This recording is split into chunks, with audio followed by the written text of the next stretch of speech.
Who took my calculator? How many times have I told you to leave my clothes alone? You never let me do anything I want to do.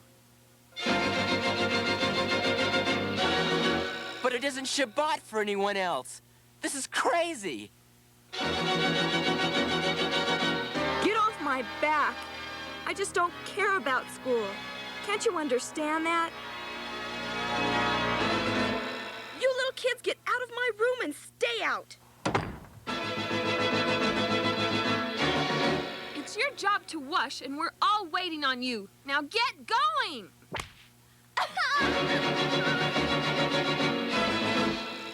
You kids get in there and clean up that mess. How many times have I told you to keep your hands off my tools? Oh, yes. Katie is the biggest gossip in town. And besides that, the clothes she wears are so gaudy. What's the matter with you, you butterfingers? Why does he have to play with us? Why doesn't she learn how to dress? And it wouldn't hurt if she'd lose 50 or 60 pounds and take a bath.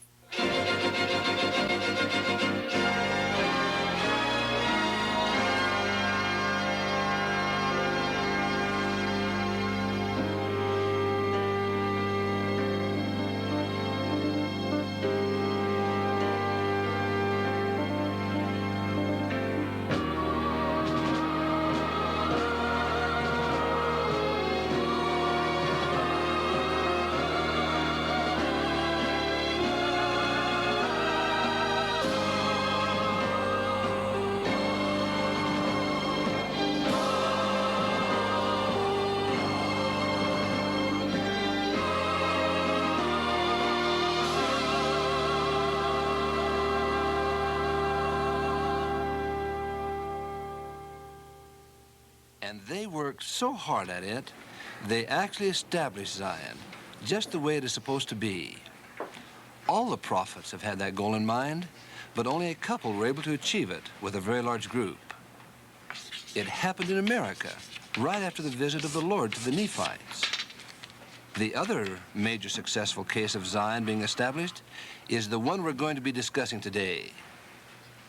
To begin with, let's memorize an important passage that explains what Zion is. Okay? Turn to Moses, chapter 7, verse 18. Take a few minutes to get it in mind and to understand its meaning. 2 or 3 minutes, whatever it takes. And this last one will remind you that there are no poor among them.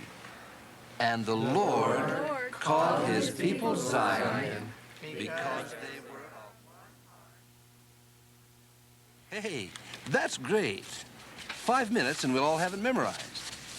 Look here in 4th Nephi, verse 16. How would you like to live in a society that could be described this way?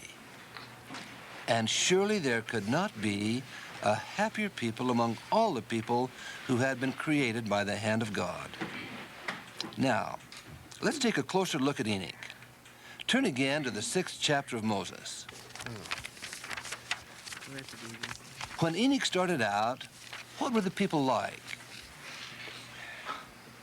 Well, they were bad. And they had been for quite a long time. That's easy to talk about, but it could never happen. Not in our time, anyway.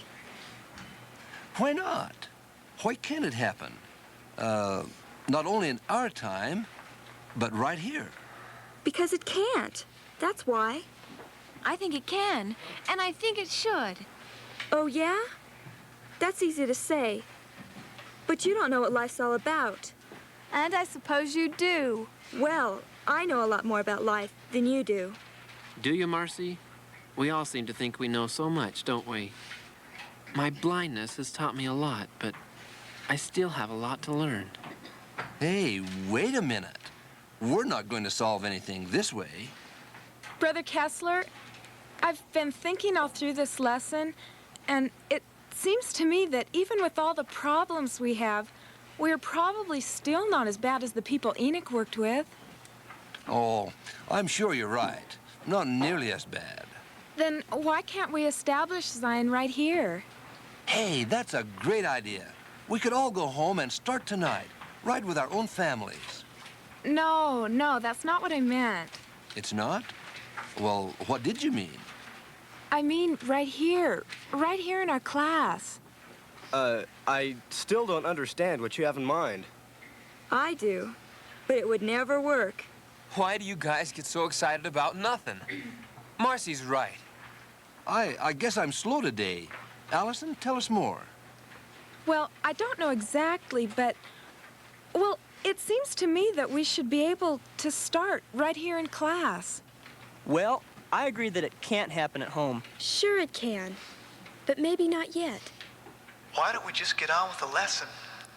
These people are just a bunch of dreamers.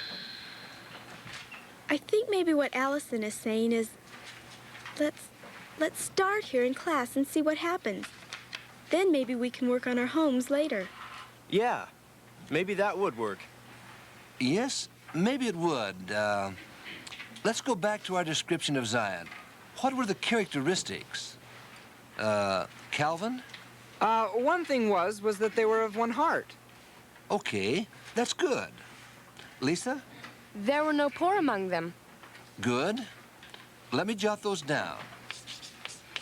Gwen? They were of one mind, and they were righteous. All right. That about covers it from the scriptures. But what does that mean when applied to our class?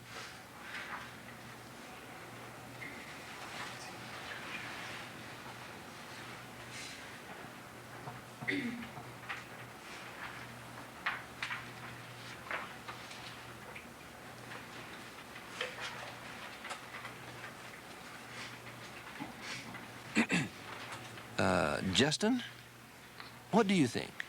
Well, I don't know, but I think we'll all have to have a Zion attitude. Yeah, and what's a Zion attitude? Marcy, to begin with, I think it means that I, for one, want you to know that I like you. That's so easy for you to say. I only wish I could believe it. I think you should believe it. Look at her. Look at her eyes. All right. Give it some thought, and perhaps we'll talk about it tomorrow.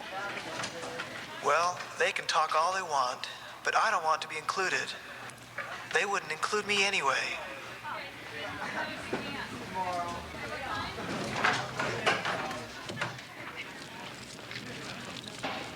Yeah, sure, it would be great if everyone would work together. But you know as well as I do that Rob and Marcy just aren't going to go along with it. But are we gonna let them decide what our class is going to be? What else can we do? I don't know, but I think we ought to try.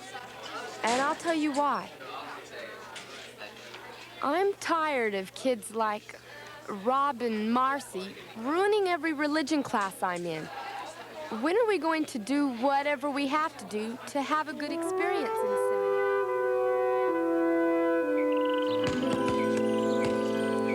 Well, what did you think of Allison's idea of a Zion class? It'll never work. Why not? Well, just because it never does. I don't know why. But that's crazy. What are you guys talking about? About having a Zion class in seminary. A Zion class? What do you know about Zion? Well, not much, but it would be great if we could achieve it. It's sort of a way of life where everybody loves each other and acts like it. Hey, the Jews know about the Bible concept of Zion, don't they, Aaron? Well, the way we use that word is with what we call the Zionist movement. What's that? Well, I don't know exactly. I think it's the dream that the Jews will return to Israel. Well, if I understand what you mean by Zion, then the Jewish concept of the kibbutz is fairly close to it.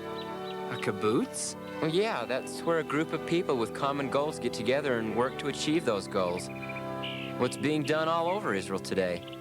Well, they live in the same community and share alike. Well, I guess they have their problems, but my dad says they've existed successfully for 20 or more years now because they believe in the real value of human beings. Well, people don't judge one another for the kind of work one does or even how well he does it, but by the fact that he's a person and therefore worth something. That's interesting. It sounds a little like what we're talking about, except for the communal part. But I think you're right. It sounds like a dream. I agree. And I'm afraid that's what I think of Allison's idea of having a Zion class. Okay. What do you think? Are we going to have a Zion class? Let me draw your attention to the bulletin board. I think this summarizes what Zion is all about. Now, the question is, what are we willing to do about it?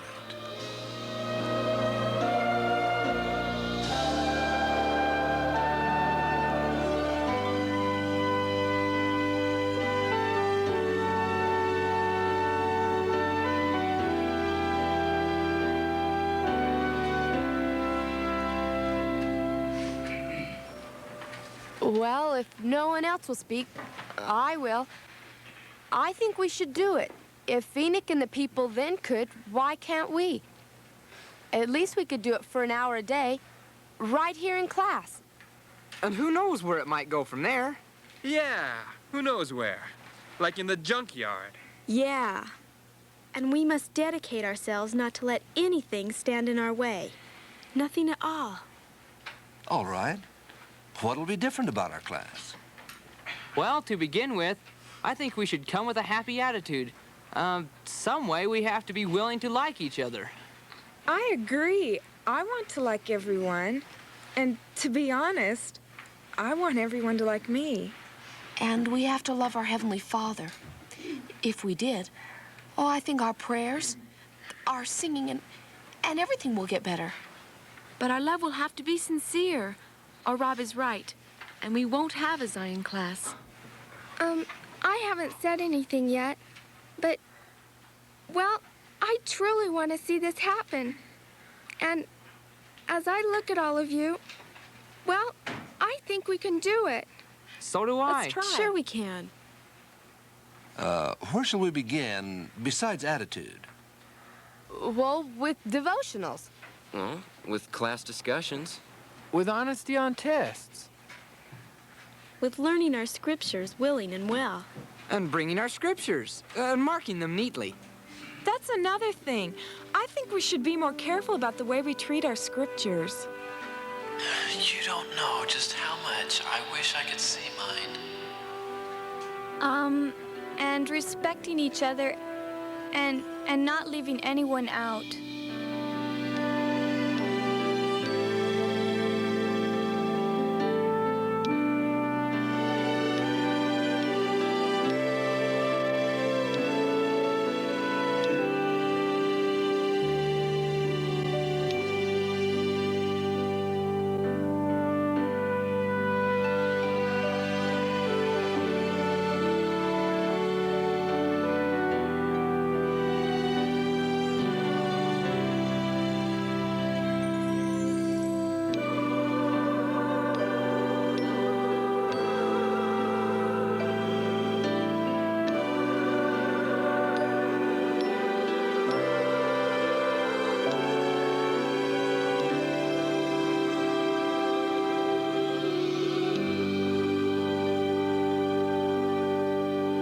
The building up of Zion is a cause that has interested the people in every age. It is a theme upon which the prophets, priests, and kings have dwelt with peculiar delight. They have looked forward with joyful anticipation to the day in which we live. We are the favored people that God has made choice of to bring about the latter-day glory. We talk and read about Zion. We contemplate upon it, and in our imaginations, we reach forth to grasp something that is transcendent in heavenly beauty, excellence, and glory. But while contemplating the future greatness of Zion, Do we realize that if we enjoy Zion in time or eternity, we must make it for ourselves? When we conclude to make a Zion, we will make it. And this work commences in the heart of each person.